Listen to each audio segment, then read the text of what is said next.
Jubilee Hills assembly ఎన్నికల వేడి రోజురోజుకు పెరుగుతోంది. వెంగళరావు నగర్ డివిజన్లోని మధురా నగర్లో ఈటెల రాజేందర్ పాల్గొన్న స్ట్రీట్ కార్నర్ మీటింగ్ రాజకీయ ఉత్కంఠను మరింత పెంచింది.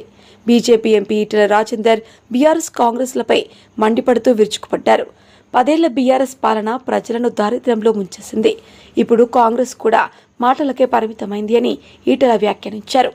జూబ్లీహిల్స్ పేరుకే మెట్రో లుక్లో ఉన్న ప్రజల పరిస్థితి దయనీయంగా ఉందని ఆయన విమర్శించారు. రేవంత్ రెడ్డి ఇచ్చిన హామీలు అన్నీ గాలిలో కలిశాయి. పేదలకు, మహిళలకు, విద్యార్థులకు న్యాయం జరగడం లేదు అని మండిపడ్డారు. ఓటుకు డబ్బు పంచడం, పేదల ఇండ్లు కూల్చడం వంటి అన్యాయాలు ఆగాలంటే బీజేపీనే ప్రత్యామ్నాయమని ఈటెల స్పష్టం చేశారు.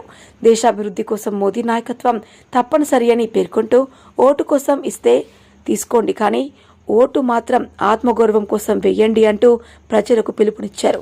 మధురా నగర్ వేదికగా ఈటెల బాణాలు మరలా హాట్ టాపిక్ గా మారాయి.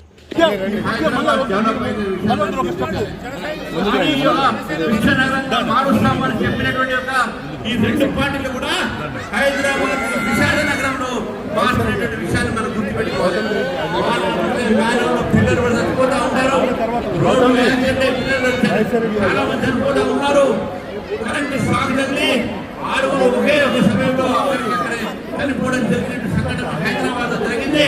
కాబట్టి ఇవన్నీ విషయాలు గుర్తుపెట్టుకొని ఈరోజు మనము ఈ యొక్క జూబ్లీహిల్స్ ఎన్నికల్లో భారతీయ జనతా పార్టీ అభ్యర్థి అయినటువంటి ఒక లంకా దీపక్ రెడ్డి గారిని మంచి మెజార్టీగా గెలిపించాల్సిందిగా మీ కోర్టు ఈ అవకాశం ధన్యవాదాలు. ఇప్పుడే మన ముందు మన కేంద్ర మంత్రులు ఈ అవకాశం ఇచ్చేటువంటి అందరికీ ధన్యవాదాలు. భారత్ మాతాకి జై, జై భారత్ మాతాకి.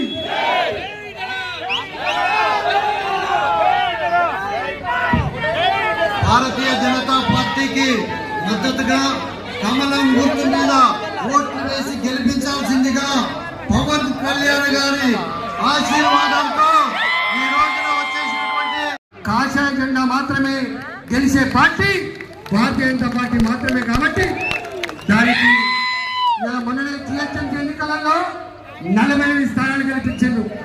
48 స్థానాలు గెలిపించిన మీరు రాబోయే ఎన్నికల్లో జిహెచ్ఎంసీ మీద జెండా భారతీయ జనతా పార్టీ జెండా మాత్రమే ఉంటుంది. అందుకే మీరు ఆలోచన చేయండి. వాళ్ళు వస్తారు, వీళ్ళు వస్తారు, వీళ్ళు చెప్తారు, వాళ్ళు చెప్తారు.